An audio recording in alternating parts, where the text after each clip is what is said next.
Yeah, man, welcome back, everyone. This is Nicardo Media House.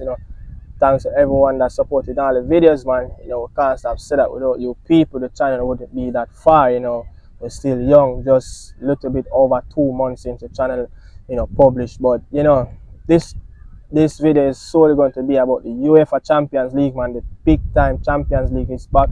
The biggest club knockout football is back. It's a prestige tournament. But before we jump into the video, man, the Prem Podcast is out, people. The Prem Podcast is out, episode 2. We have another podcast, episode 3 is coming up on Monday, before the international break. We talk about everything about the Premier League. I have special guests that I invite, on the Prem Podcast. The first one was episode 1. A couple of weeks ago, it was Daniel, and, episode 2, it was Tyler. Big up Tyler, Luton Town supporter.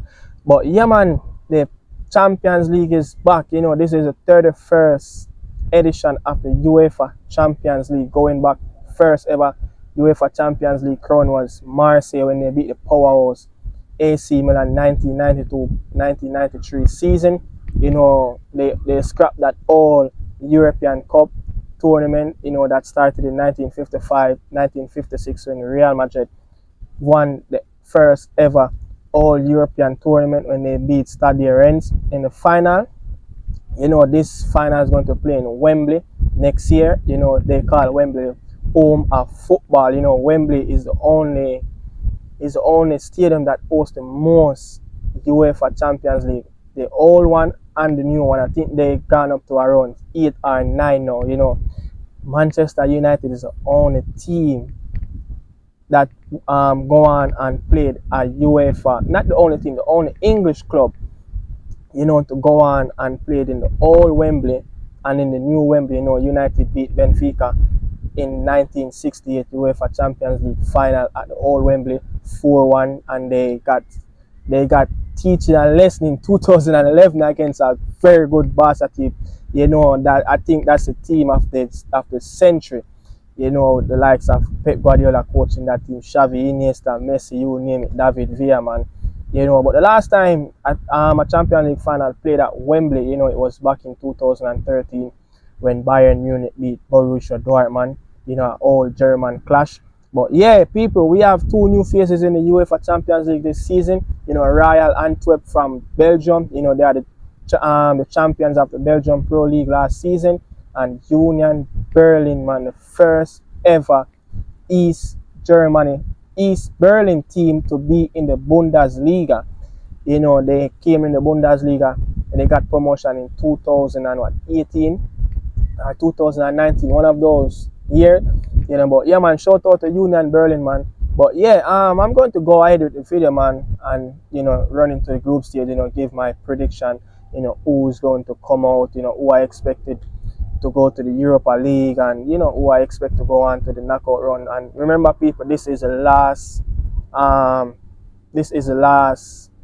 format of the UEFA Champions League, as the next UEFA Champions League going to be a league format, but we're not going to dive into that. That's not the time to talk about that. But yeah, man, we're going to go ahead, man, and jump right into the group stage. Group A, I would say Group A is one of the group of death, with Bayern Munich, Man United, Copenhagen from Denmark, and Galatasaray. Football is hell. That's where they call that place, man. People, if you don't know, Turkey only have 2 religions, football and Islamic. That's the only 2 religions Turkish people have. They eat, sleep, breathe, everything football, man. But yeah, I expect, Man United and Bayern Munich to jump out of that zone. I expect Bayern Munich would come out on top. But, for United, it's going to be a tricky test travel to Turkey, with those Galatasaray fans. It's just a whole intimidating atmosphere, man.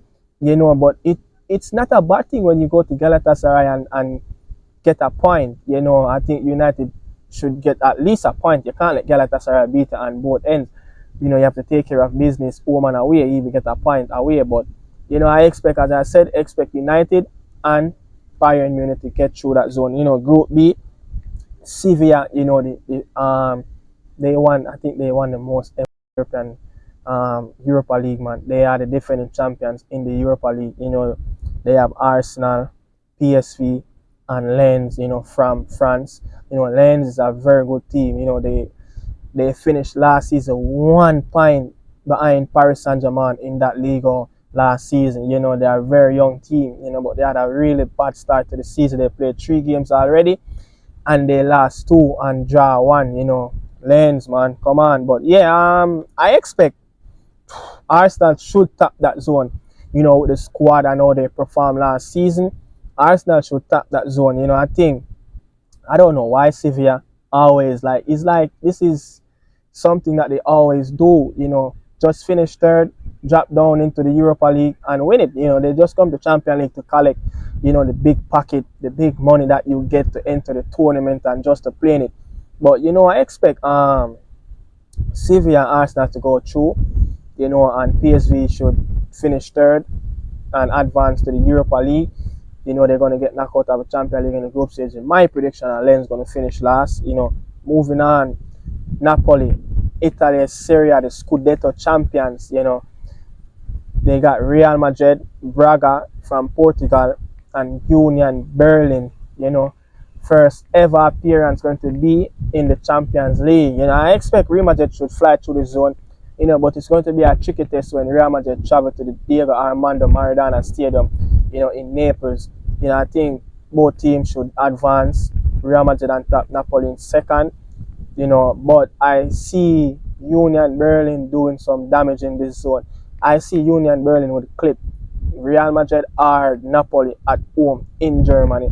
Union Berlin have one of the most passionate fans in Germany. If you guys know, the most supportive fans. They saved their club many years back from going into financial crisis. They have an intimidated atmosphere. They have the best atmospheres in the Bundesliga. But I see them finish third and Braga come last in the zone. Union Berlin will advance to the Europa League. They just signed Leonardo Bonucci, man. Yeah, they just signed Leonardo Bonucci. The man from the old ladies, the black and white Juventus.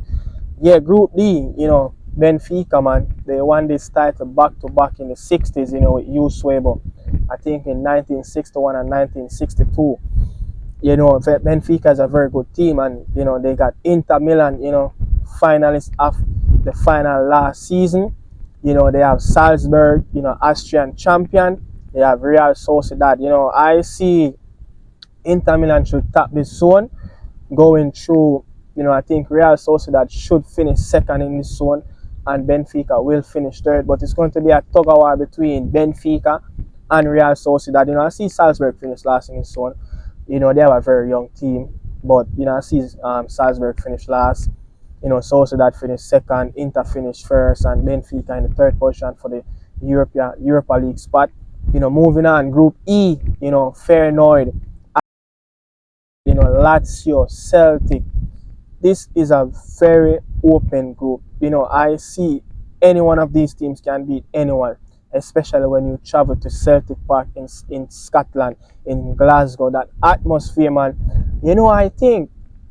I think Lionel Messi said, playing at Celtic Park was one of the best atmosphere he'd ever seen in European football. It's just something else, man. It's just something else, Celtic. But I see Lazio should finish on top of this zone as Lazio came third in the Italian Serie A last season. Yeah, but it's hard to name a second team that's going to come out on top with Lazio. But I would say Bilbao. Bilbao should come out in second, and Feyenoord will finish in third position. And finish for that Europa League spot. But oh my God, it's crazy, man. This zone is really open.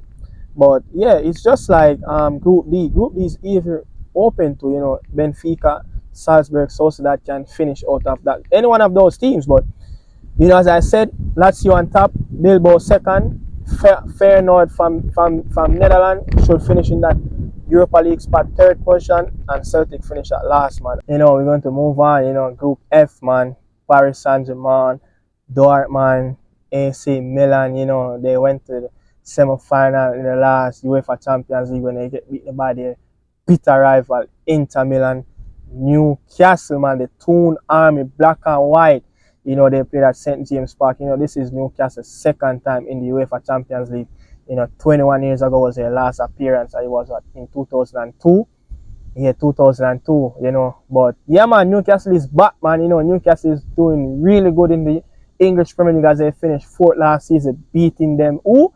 Liverpool. You know, I don't like to see or hear anything about that team, the Scouse. Yeah, moving on, man. Oh, prediction.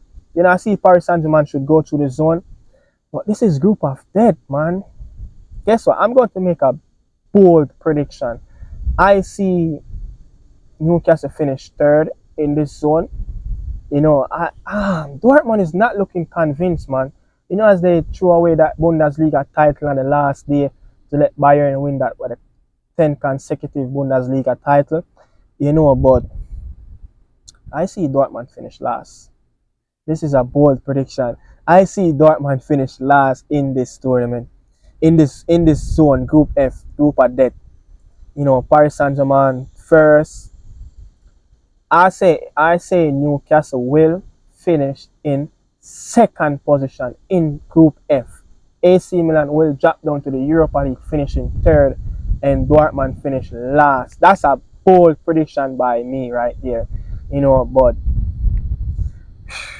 yeah, man, moving on. Group G, you know, Man City, you know, Leipzig, Red Star Belgrade, you know, the side from Serbia, they back, you know.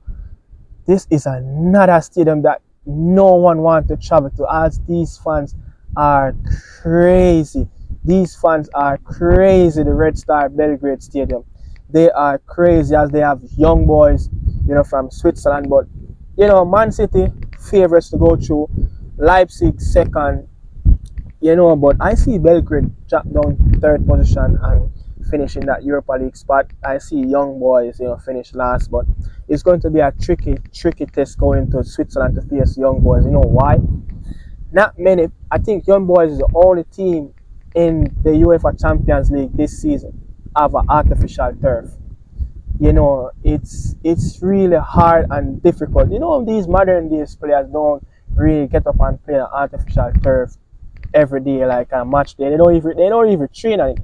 You know, I saw a video today that the FA for the Dutch football, you know, they took out all the artificial turfs in Netherlands as it causing some cancer to kids and stuff like that, as it made up of burnt tires, you know. But it's a tricky test travel to Switzerland to play young boys, man, and that artificial turf. As I said, young boys fourth, Belgrade third, Leipzig second, Man City first in the group. You know, Group H, final group. Barcelona, Porto, Shakhtar, Royal Antwerp. Big up Royal Antwerp, man. First ever UEFA Champions League, you know, from the Belgian Pro League. But I see Barcelona fly through this one. Fly. You know, Shakhtar is in problem as what happened in Ukraine over the last year or so. You know, they have been playing their own matches in Poland, I think in Warsaw, Poland. But I see Barca finish on top, you know, as Barca finished in third position last year in the UEFA Champions League, dropped down in the Europa League as they were beaten at Old Trafford, you know, by Manchester United in that round of 16 tie. Porto finishing second, you know, Shakhtar in third, Antwerp last position. But yeah, that is the end of the group stage. You know, that's my bold prediction, especially that zone with Newcastle Group F, Group of Death, you know. But yeah, but you know, UEFA have issued some special award, you know, that award for Miroslav Klose, you know, something like a fair play. You know, they said he was one of the fairest player that, you know, will tell the referee, hey, you know, this wasn't a handball, this wasn't a penalty. But shout out to Miroslav Klose, legend, German legend. You know, Miroslav Klose is a player that born in Poland, you know, representing Germany. You know, but if you know the history between Germany and Poland, there are many players that born in Poland, you know, played for Germany, and many players born in Germany played for Poland, you know. But Miroslav Klose won that 2014 World Cup in Brazil and beating Ronaldo Nazario, all-time leading World Cup goal scoring record, and Ronaldo did it in 2006 and Klose home turf in Germany. You know, Miroslav Klose was the leading goal scorer for that tournament. You know, Miroslav Klose played in World Cup tournament 02, 06, 010, and 2014. But yeah, coach of the year, Pep Guardiola get coach of the year. With the woman coach of the year was Sarina Wiegman, the English national team coach, the Lionesses. She won that European trophy last summer with England and brought them to the final this year of the FIFA Women's World Cup. She's doing a really good job. Erling Haaland, won the Player of the Year, European Player of the Year, and the Women Player of the Year, issued to Aitana Bonmati. She won the World Cup, FIFA World Cup in Australia just a few weeks ago. But yeah, we have come to the end of the show. This is Nicardo Media House. This was the review of the UEFA Champions League. Thanks for watching, man. The Champions League will kicks off right after the international break, September the 19th and September the 20th. Bless up everyone. Thanks for watching, man. Peace out. Salute. In the city life, I'm feeling so alive. Drifting around the corner, got them shades on my eyes. It's a pretty little thing by my side that's flawless. Why you niggas still chasing road?